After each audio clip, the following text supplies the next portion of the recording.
Surprise birthday. Hindi pa naman ako naka-makeup.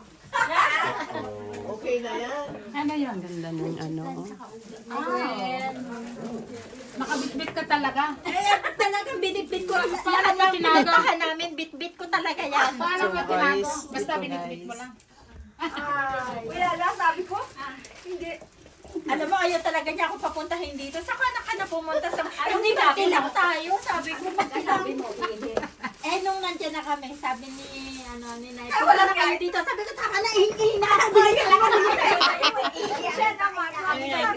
Bakit yung babae ko laging may kausap? Yung may bagong boyfriend dito. Okay. Say, kay. Nagkabala kayo talaga? Bubuksan na yung isa Siyempre. Buksan na yung ilaw sa kitchen. Patay-patay ang ilaw lahat eh. Kaya nga pala, kaya pala pinapukulay mo ako.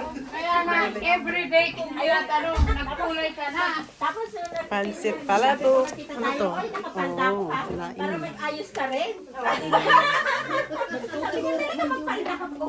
Sabi ko, ang ginawa. Pizza lang ako sa airport. Napayak naman ako. May ano pa, Bella. Mayroon kang price, di mo talaga inalis. Ay, hindi na pagkabili ko. Nakasupot na yan. Nalagay ko na dyan. Hindi ko alam. Si Bueno na wala ang ano. Alam mo ba ito?